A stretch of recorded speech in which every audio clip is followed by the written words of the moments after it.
Well, oh, hi.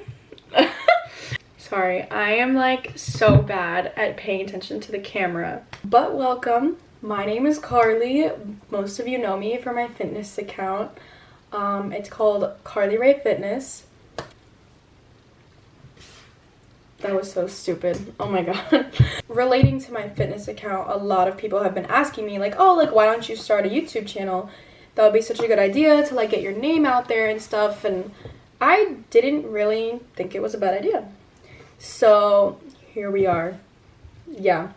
So I'm gonna be super basic and start off with a Q&A because that's what everyone else does. Following this video, I'll definitely do more vlogs, what I eat in a day, just things related to being a college student that also works out 6 days a week.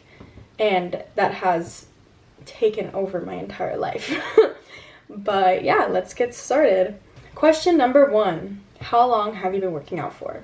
All of my life, I have been doing little ab workouts and like little leg workouts in my garage, but I would say that consistently working out in the gym, lifting weights that are heavier than me, I would say it's been about a year. I think that I really started being really consistent and going by myself without asking anyone any questions about form, weight, anything like that. I would say that started around late February, early March, so it's been about a year. How did you start really getting into working out? I find it hard to stay consistent, someone says. Honestly, staying consistent and staying motivated has been a little difficult for me lately as well. It happens to everyone, it's completely normal. For me personally, I've been going through a knee injury that I still have no idea what is wrong with my knee, but I have an upcoming MRI in about a week and a half, so we'll finally find out what's going on after like 2.5 months. But yeah, I would say that staying consistent, it's a habit. Going to the gym is like any other habit. You have to first feel a bit uncomfortable going, but once you get in the groove of making the gym a habit and pushing yourself and forcing yourself to go, you'll feel so much better after and thank yourself for really being like, oh, this was not a bad idea, like, and start seeing progress in your physique and your eating habits and things like that. How do you stay motivated? Following a bunch of girls on Instagram that are also fellow like fitness influencers. I think seeing them and how crazy their physique changes motivates me to be like, oh, I want to do that. But I think that what really motivates me is feeling so much healthier mentally and physically after just going to the gym for an hour. Like, a lot of people don't think about it like that because they just think, oh, I'm going to the gym, I'm going to work out. That's it. For me, it's a very big stress reliever, and it just makes me feel so much better mentally and physically. Yeah. Someone says, I want to see a day in the life and how early / how much sleep you get and all of that. I will definitely be doing that, like in a vlog or something, whatever you guys want. If you want like a actual video on sleep, I could do that too. But it will definitely be coming up for sure in one of the vlogs. Your favorite muscle group? I would say the back, for sure. I think that the back is probably like the most attractive muscle on anyone, and working out back is just my favorite day, for sure. What have been the most challenging things in your journey? Okay, so I would say that I have been pretty lean all of my life, but growing muscle takes eating, obviously. If you want to grow muscle, you're in a calorie surplus. If you want to lose weight, you're in a calorie deficit. In a surplus, you're eating more calories than you, You're eating more calories than you burn. So for me, I've been trying to eat 3,000 calories a day. It sounds like a lot. It is.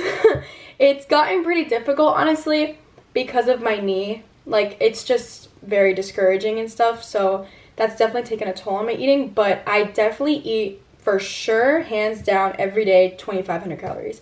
And I try to eat that extra 500 as much as I can, or at least an extra 200. So about, most days I'll eat 2,700.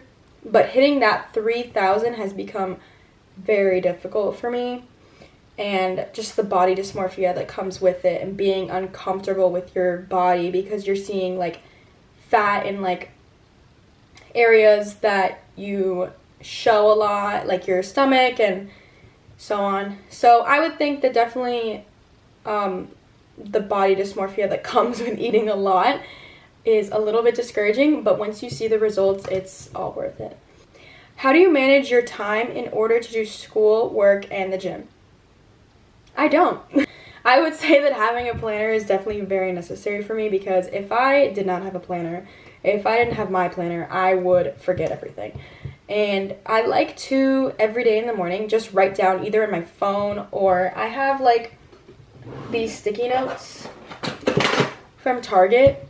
Literally write down your to-do list, and it makes you feel so much better. I feel like seeing everything that you need to do in one place, and that way you do it, basically. What is the best split for when you're working out, and what is your workout split? This was a really common question. When I chose my split, I'll put it here so you guys can see.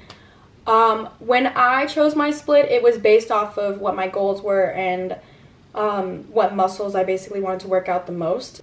So for me, working out back twice a week was something that I wanted to do because I wanted a stronger and muscly back. So that's why I do back twice a week. And I obviously do legs twice a week because I'm a girl. I like to separate quads and hamstrings from each other when doing legs. See, now, if you're a guy, you obviously might not hit legs 3 times a week like a girl does. You might do an extra chest day or an extra back day, for example, because you want a bigger upper body. But yeah, if you need help picking a split, feel free to DM me. I can help you. I just recently helped my friend at school actually pick a split because he asked me, like, what would you recommend? And I helped him completely set up a new split. So if you need help, I got you. How difficult would you say college is compared to high school, the workload and academic-wise?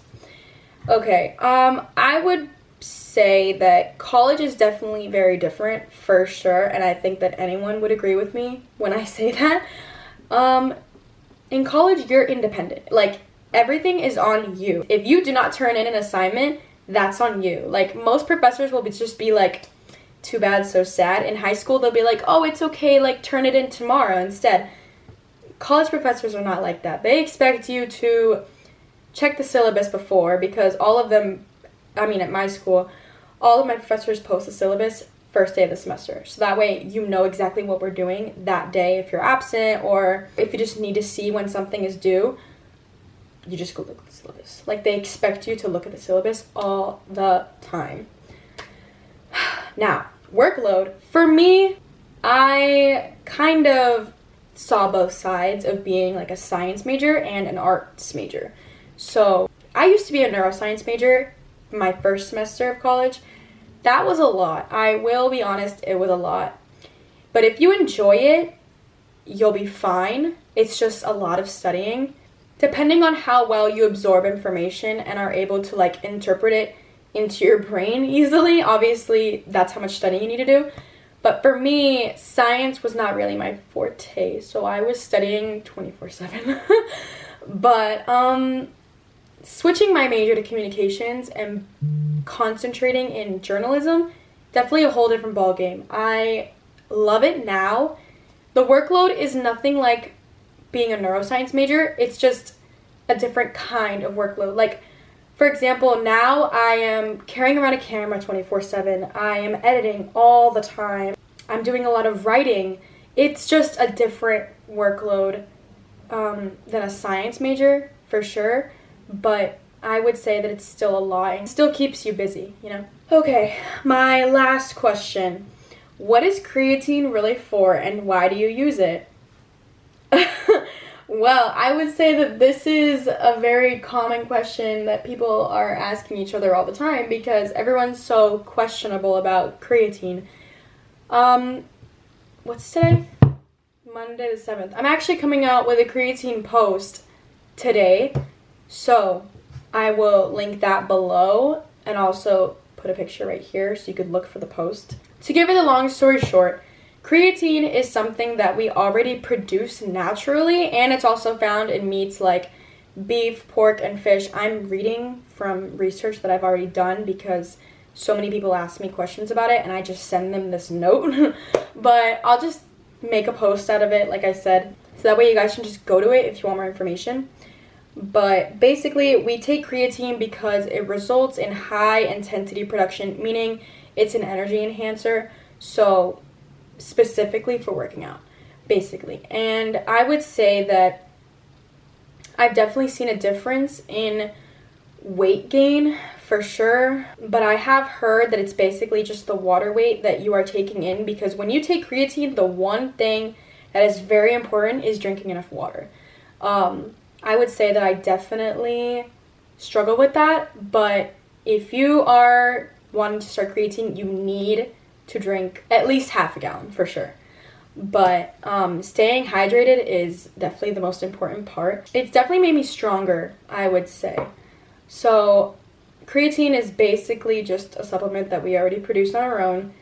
You just take more of it to enhance your energy, and I would say for me it's made me definitely a lot stronger. But more information on that post on my fitness account.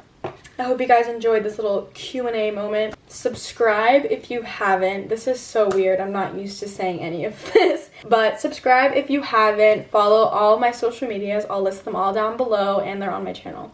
So, it was lovely talking for you guys, but I will see you in the next video. Bye!